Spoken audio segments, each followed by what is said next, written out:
فرزند زہرا یہ حالات برے ہیں۔ کاشانۂ بصیرت ویب سائٹ، واٹس ایپ اور یوٹیوب چینل پر مشتمل ایک ایسا مکمل پلیٹ فارم جس پر محروم بصارت کے لیے بالخصوص اور تمام افراد کے لیے بالعموم سینکڑوں کی تعداد میں مستند اسلامی کتب دستیاب ہیں۔ لہذا گزارش ہے کہ آپ اپنی ذمہ داری نبھاتے ہوئے کاشانۂ بصیرت کی ویب سائٹ کو وزٹ، واٹس ایپ چینل کو فالو اور یوٹیوب چینل کو سبسکرائب کرنے کے ساتھ ساتھ بیل آئیکن کو پریس کیجیے تاکہ آپ علم کے حصول کے ساتھ ساتھ مذہب اہل بیت کی اشاعت میں بھی اہم کردار ادا کرتے رہیں۔ کاشانۂ بصیرت حالات برے ہیں۔ بسم اللہ الرحمن الرحیم۔ السلام علیکم۔ میزان الحکمت کی جلد نمبر 7 کے ساتھ میں رائحہ کاظمی آپ سب کی خدمت میں حاضر ہوں، اور آج ہم اس سلسلے کا خداوند متعال کے خاص کرم سے آخری حصہ ریکارڈ کرنے لگے ہیں۔ صفحہ نمبر 762 ہے اور عنوان ہے فصل نمبر 23 فکر۔ پہلے فقر تھا، فے 2 نقطوں والا کاف اور رے۔ اب جو ہم فصل پڑھیں گے وہ ہے فے اور ڈنڈے والا کاف ہے اور رے، فکر۔ آئے اس سلسلے میں باقاعدہ آغاز کرتے ہیں 3249 پہ فکر۔ فکر سے متعلقہ 18 حدیث ہیں اس میں، اور سب کی سب مولا علی علیہ السلام کے غرر الحکم سے لی گئی ہیں، اور چھوٹی چھوٹی سی احادیث ہیں، ان کا ترجمہ پڑھتے ہیں۔ 16173 پر جو شخص اپنی غور و فکر کی آنکھ کو بیدار رکھتا ہے وہ اپنی ہمت کی حقیقت تک پہنچ جاتا ہے۔ 16174 پہ فکر حکمت کا فائدہ دیتا ہے۔ 16175 پہ فکر عقل کی جلا کا موجب ہوتی ہے۔ 16176 پہ فکر عقل کو روشن کرتی ہے۔ 16177 پہ فکر راہ راست کی ہادی ہے اور غفلت راہ راست کی گمشدگی ہے۔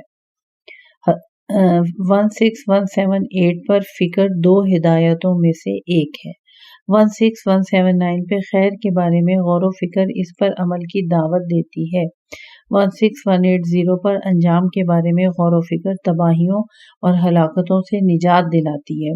16181 پہ فکر حصول عبرت کا موجب ہوتی ہے، لغزشوں سے بچاتی ہے اور پشت پناہی کا فائدہ دیتی ہے۔ 16182 پر جو حدیث ہے، غور و فکر سے کام لو، فوقیت حاصل کر لو گے۔ 16183 پر جو حدیث ہے اس کا ترجمہ ہے کہ جس نے اچھے طریقے سے فکر کی وہ کبھی لغزش کا شکار نہیں ہوا۔ 16184 پر عقل کی جڑ فکر اور اس کا پھل سلامتی ہے۔ 16185 پر لغزش سے اصل سلامتی کسی کام کو کرنے سے پہلے سوچ لینا اور بولنے سے پہلے بات کو تولنا ہے۔ 16186 پر جو حدیث ہے، غور و فکر کے ذریعے تمام امور کے اندھیرے کافور ہو جاتے ہیں۔ 16187 پہ جب اپنے تمام افعال کو انجام دینے سے پہلے غور و فکر کر لو گے تو تمہارے سب نتائج بہتر ہوں گے۔ 16188 پر دائمی فکر اور احتیاط لغزشوں سے بچاتی اور دیگر گونی سے نجات دلاتی ہے۔ 16189 پہ جس کی فکر طولانی ہوتی ہے اس کی بصیرت بہتر ہو جاتی ہے۔ 16190 پہ ہر دن تمہیں عبرت حاصل کرنے کا فائدہ پہنچا سکتا ہے اگر اس کے ساتھ غور و فکر بھی ہو۔ یہ تمام احادیث جو میں نے آپ سب کے سامنے پڑھی وہ حضرت علی علیہ السلام کی غرر الحکم سے لی گئی تھی۔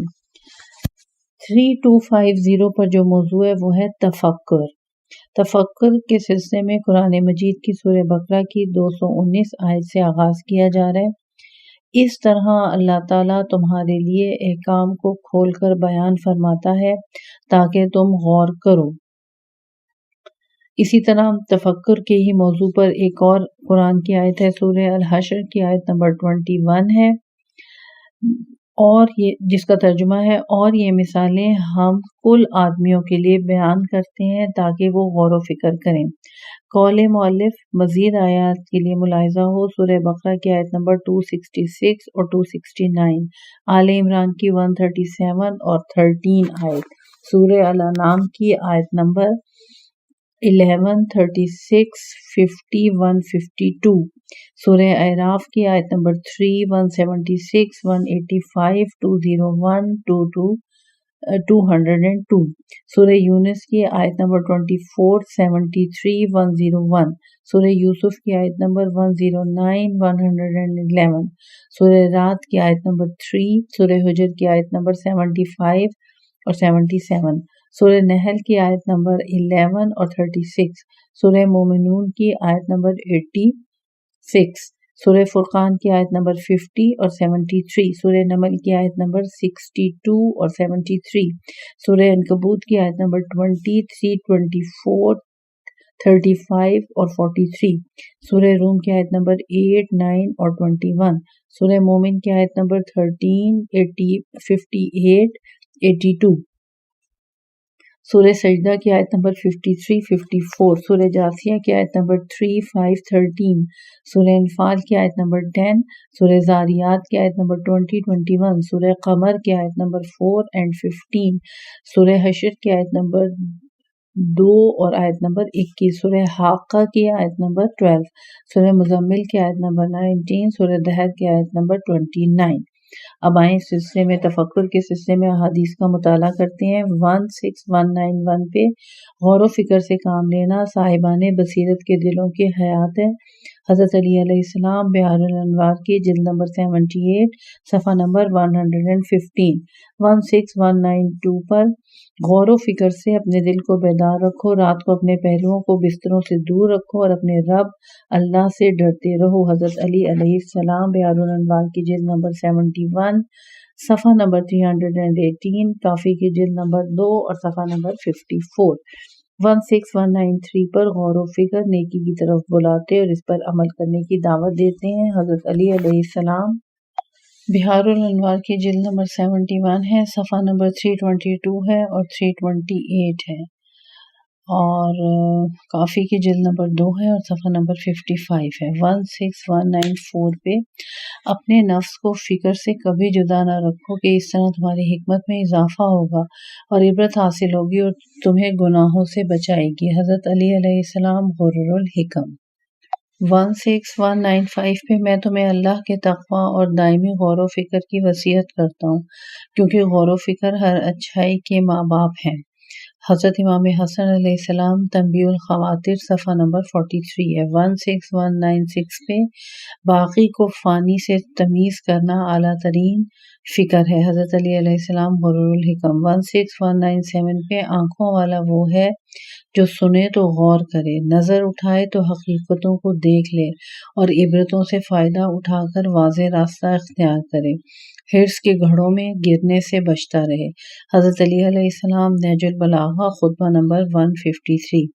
16198 پہ اللہ تعالیٰ اس شخص پہ رحم کرے جو سوچ و بشار سے عبرت اور عبرت سے بصیرت حاصل کرے۔ دنیا کی ساری موجود چیزیں معدوم ہو جائیں گی، گویا وہ موجود تھی ہی نہیں، اور آخرت میں سب چیزیں جلدی موجود ہو جائیں گی، گویا وہ ابھی سے موجود ہیں۔ حضرت علی علیہ السلام نہج البلاغہ خطبہ نمبر 103۔